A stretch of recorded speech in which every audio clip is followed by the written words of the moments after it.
Being a freelancer is above all a lifestyle choice. So it gives you flexibility, many growth opportunities. It can provide you a steady stream of income, even above average, so above the income of average employees in the IT sector. And also it gives you the freedom of choice where to live and where not to live. For example, you can live in locations that are usually not very attractive for employees, but as you are self-employed, you have the freedom to choose the locations of your preference. In this video, I want to give you the pros and cons of becoming a Python freelancer, so you can decide whether you want to be a freelancer or whether you don't want to be a freelancer. So to be or not to be a freelancer, this is the topic of this video. So let's dive right into it. The first advantage I have already mentioned is that you have a lot of flexibility. So for example, you can, in the most extreme form, you can live in India, for example, in any country that has very low living expenses compared to countries in US or also in many other industrial countries like Germany or France. And you can earn dollars and pay rupees, which is a huge advantage compared to employees, for example. But even within your country, if you don't want to move to other countries, you can, for example, move to the countryside, enjoy much better environmental circumstances like nature, and also buy a larger house. And and as you are not tied towards a specific region, you are always very flexible in your life choices. The advantage is independence. So compared to being an employee, you can actually fire your boss, and your boss, of course, are your clients. And usually you don't have one single client, which makes you independent of kind of one single entity which is out there. So you can actually focus on the clients you want to work with, and this is even a kind of an economical good solid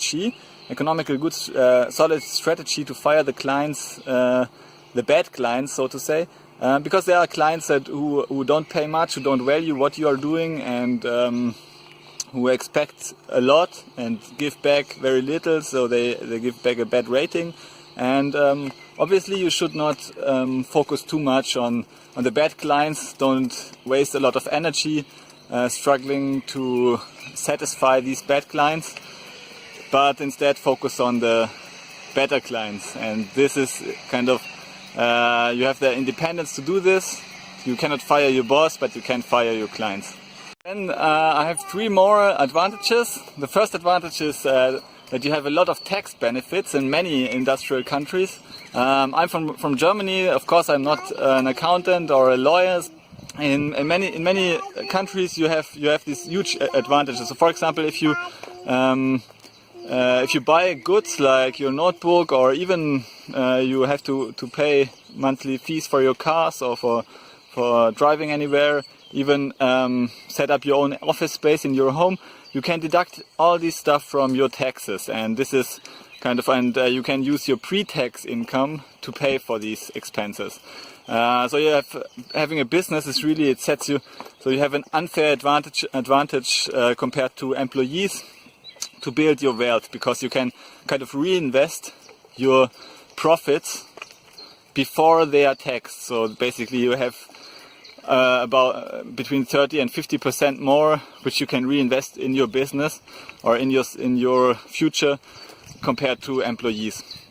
So there, it's of course I'm not an expert in this, but there are a lot of videos from Robert Kiyosaki and others who explain it in detail how you can leverage the tax benefits. But you should know that there are tax benefits. Then of course there are also kind of a few soft skill advantages. So for example, you have being a freelancer, you create your own business. You have a small freelancing business, and this can really give you a lot of insights about how businesses works, how you can acquire clients, how you can generate leads and follow up these leads. And this business experience is invaluable. So if you ever want to go back to work for an employer, then they will actually they will love to have your business experience, because many employees are not too versatile with businesses, so they don't know how businesses work from the inside, so they are not so experienced.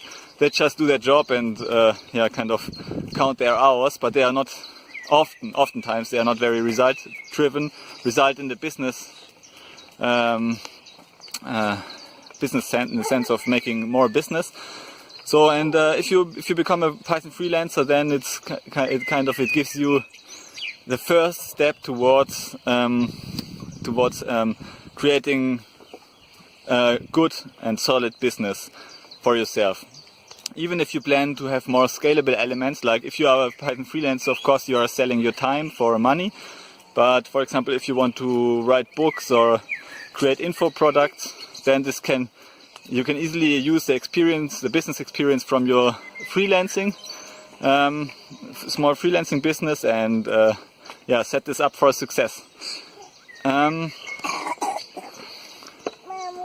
Another advantage is that you can use more family time, so you can spend time with your family, with your children, and enjoy the family time. And of course, I don't know many adults who actually have time during the day with their children. But as a Python professional, I have enjoyed this time a lot during the last year with my youngest son. Another advantage is that you kind of getting paid for learning. So as a Python freelancer, you will learn a lot about writing clean and solid Python code, and people will actually pay you for learning it. For example, you can just give them the hours you need to learn about their projects, and they will pay for it.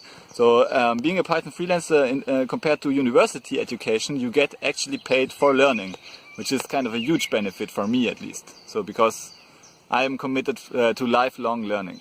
Also, a huge advantage is that you save a lot of time in commute. So many people spend 1 to 2 hours every day in commute, and you could use this time actually to learn or to build your new side businesses, to write books.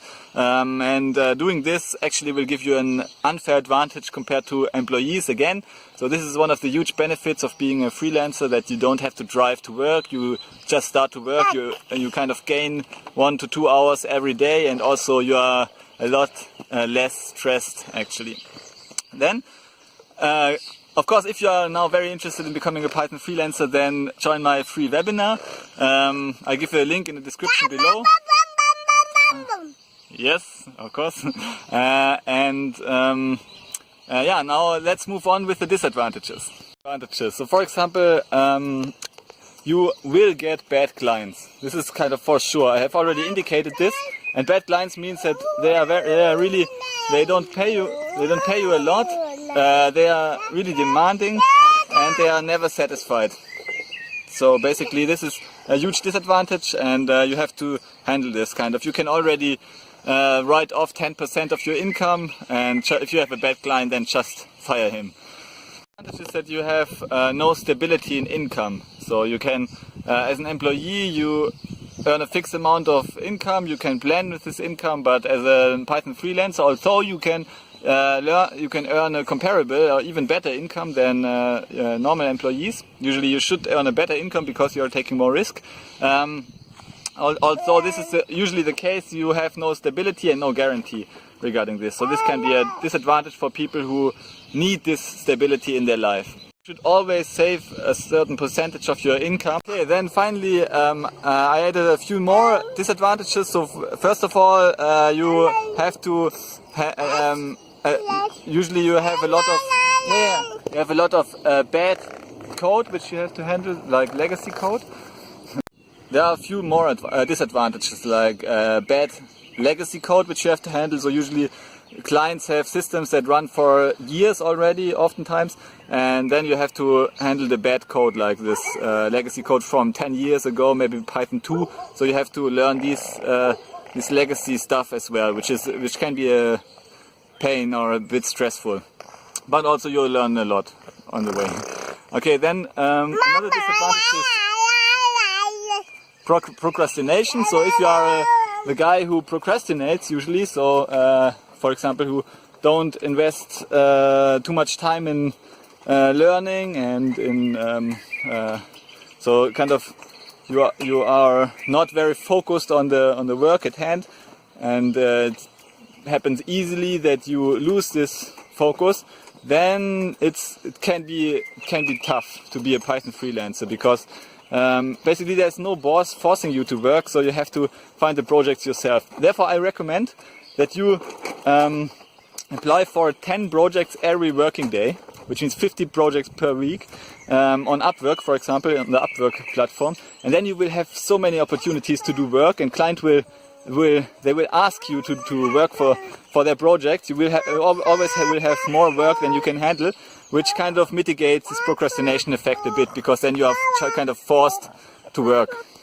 If you are just starting out, then you will have a lot of competition, basically, because I mean, the Python space is, there are millions of Python coders, maybe not so many freelancers, but you will have international or global competition. This is only a problem if you are starting out, I would say. If you have built your client base, then you will always have more work than you can handle, nowadays at least. And but you should focus on the important and hot topics like machine learning, data science, and try to be very specialized around these topics, because there you can find a lot of work nowadays. The final kind of disadvantage I want to mention is solitude. For some people it's a problem, for some people not, but if you're a Python freelancer, then of course you don't have your buddies with which you kind of hang around on the coffee corner every day. So you are you have this more focused, more a life where you have more time to think, and you have more control, of course, but also you can have solitude. You should actively do something against this in conferences. Then finally I want to conclude. So there are a lot of advantages, a lot of disadvantages. For me the advantages overweigh, obviously. If you are interested in becoming a Python freelancer, then check out my free webinar. I give you a 60-minute introduction there, and show you the state of the art, how much you can earn in Python, what are the exact steps you have to perform. And I also created a kind of a mid-range price course, around $200-300. I don't know the exact number yet currently, but and the course gives you an introduction to how to become a freelancer, detailed introduction, and it is designed to pay for itself. Basically, my students usually earn more than average when they start out as beginners, more than average than beginner coders. And Python is a very interesting programming language. It is growing rapidly. You are definitely building a new high income skill for the future that will stay. That is there to stay, basically. And there are millions of clients who are just now starting Python projects, and you as a Python freelancer can help them and can grow your own business and your experience. So what do you think? Is this an attractive job opportunity nowadays in 2019 or not? Leave a comment below with yes if it is, otherwise leave a comment with no. Please like and subscribe the video, and see you soon.